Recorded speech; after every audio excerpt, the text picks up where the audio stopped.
Watch what's approaching, the supreme moment. Reality striking closer than it seems, don't it? Go ahead, it's for the taking if you want it. If not, the dream dies and you'll be forever haunted. Then confront it.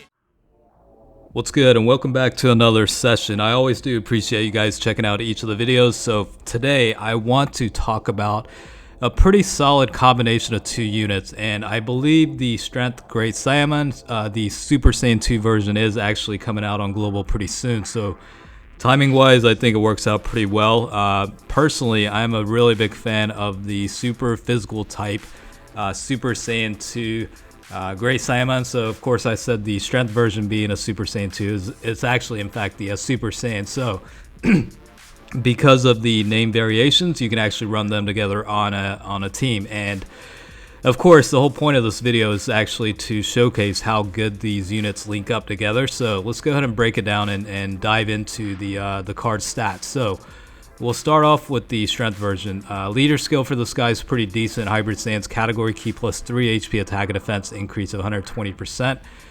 With the super attack, he does have the Kaioken mechanic where he does raise attack and also causes supreme damage to the enemy and also greatly lowers defense. So pretty decent set of skills right there. And then the passive skill is attack and defense increase of 120%.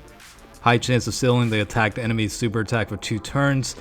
And then the Majin Buu Saga category super type allies get key plus 2 and attack and defense increase of 30%. So of course, with this guy being pretty good offensively and pretty decent defensively, does provide, the supporting roles where sealing SA is also a factor, along with the Majin Buu Saga category ally support. So very, very solid unit, and I personally like this unit a lot. Just to provide some context to the two units being showcased. The guy I have only has 1 dupe, so I think it's level 9 for additionals and level 8 for critical hits. Once I get the second dupe path unlock, I'm going level 15, 11 distribution with the additionals and crits because of, again, the ability to stack attack with every super attack. Now, in terms of links, you've got the following. Brainiacs is 10% to attack and defense. Golden Warrior is key plus 1. Enemy's defense minus 2,000. Super Saiyan 10% toward attack. Kamehameha's attack increase of 2,500 when SA is launched. Hero of Justice is 25% toward attack. Supreme Power is attack and defense increase of 1,000. And finally, Fierce Battle is 15% toward attack. So let's talk about the Super Saiyan 2 variation of Great Saiyaman. This guy is one of those units I am actually looking very forward to potentially getting an easy A at some point. I don't know when that's going to happen, but whenever it does, I'm looking very forward to it. I love the card art personally, and I would love to see this guy upgraded with some sort of Extreme Z Awakening at somewhere along the future at point of Dokkan battle. We never know when that's gonna happen, but I would personally like to see that happen a lot. Now this guy is at 100% potential, so you are seeing this guy's full abilities based on the current state. So with that being said, we'll just cover some of the basics. Like the super attack will cause supreme damage to enemy and raises attack for 3 turns. I believe I have level 14 additionals and level 12 criticals for this guy currently. In terms of the passive skill, it's an attack increase of 90% at the start of the turn. So even though he gets a pretty good boost toward attack with the passive skill, defensively this guy's a liability. Just to give you an example, I had to include this guy as one of the World Tournament units to get the mission completed for the latest Infinite Dragon Ball History on the youth category stage of Infinite Dragon Ball History. So again, I did see toward the latter parts of the battle where it was a little bit more difficult. This guy was defensively a pretty massive liability. So hopefully with the easy A, this guy does get some sort of defensive boost when that does happen. Alright, so let's talk about the links. Golden Warrior, again, I'm not going to cover these individually. Super Saiyan, Shocking Speed. Hero of Justice, Prepared for Battle. Kamehameha, Shattering the Limits. So as you can see, a lot, with the Strength Great Saiyaman unit, you do notice that there are a lot of links shared. Especially the Hero of Justice, attack increase 25% does help out quite a bit. And when you have supporting units on the rotation, like the Exchange Goku and Gohan, some of the other variations on the team, you do see quite a bit of a good offensive output, especially with the Super Saiyan 2 Great Saiyaman. So I think you can get upwards of 1.7 million in attack stats. That's actually pretty damn good for that unit to be able to produce.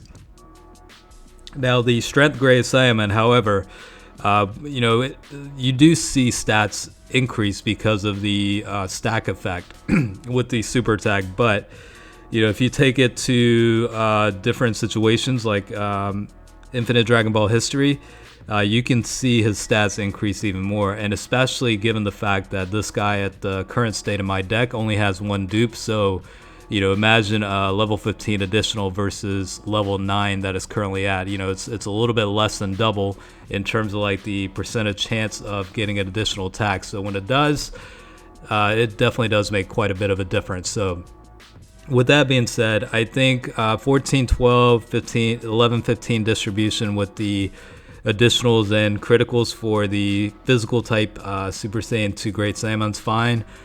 When it comes to the strength version, I would certainly recommend a 15-11 distribution. That's just personally my opinion. If I do have units that do have the ability to, either raise attack or defense, I do center the additionals more so than I do crits. I think especially with, some of the longer battles, I tend to favor those, distribution levels than a heavier set on crits. So I think with all that being said, these guys are performing pretty well. Of course, I do have supporting units on the floater position in most cases on each of the rotations, but I really wanted to provide a maximized ideal scenario with these two linked up with some good support. So just to see how they would do on a boss rush setting where the battles do reset. So again, the focus of that really comes down to the Strength Great Saiyaman's ability, basically wanting him to reset his attack stats with every battle. So, it gives you an opportunity to fight different types of enemies, but also reset the attack stats instead of continuing to, stack the attack basically upon every super attack. So I figured it would be a good way to, showcase the unit at its current state without constantly stacking up the attack, because otherwise it would be a little bit of an unfair showcase compared to the physical version. So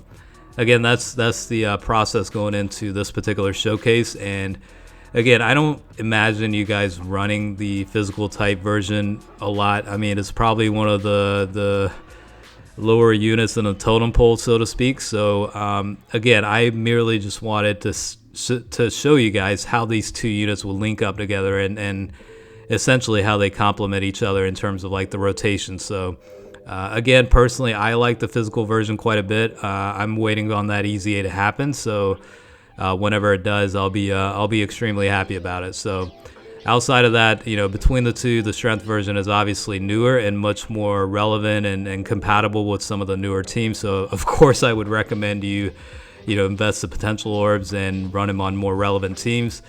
The biggest thing about that guy, again, is raising attack with the super attack, and then also sealing SA, or a chance to seal the enemy's SA upon attacking them, and then also the ability to raise the Majin Buu Saga category allies attack and defense, along with providing a ki boost. And on top of that, he gets an attack and defense boost of 120%. So, no real complaints about the skill sets behind this unit. I mean, it's actually a very, very solid unit in my opinion. So, and in terms of like the category available for this unit, even though the boost toward allies is based on the Majin Buu Saga super types, you can still run this guy on the Hybrid Saiyans, Goku's family, siblings bond, Super Saiyan, Kamehameha, and special pose. So a lot of different variations to be able to run this guy. So even though it's going to be filtered in terms of like the passive support allies, just the Majin Buu Saga super type allies, this guy could still run independently and mutually exclusive with the secondary passive. I guess the point being, he's still going to give himself that passive boost, even though it's not going to apply for some of the other units on the other categories. So with that being said, I think it's certainly a very solid unit. I just wish I had another dupe for this guy to give him that full 15-11 distribution, and once I do that, I think it'll be a very, very good unit. So I think I'll leave it at that. Hopefully with the upcoming banners on Global coming out, you guys are able to pull him alongside, the obvious Dokkan Fest units. This guy's pretty solid, and the physical type Dabura unit is going to be a very complementary unit to LR Babidi and Dabura. So for global players, don't despair if you only pull him. He's actually a very good linking partner for the free-to-play LR available with the Battlefield medals in JP right now. All right, so that pretty much wraps it up. Hopefully you guys enjoyed the video. As always, thanks for watching, and I will catch you guys later.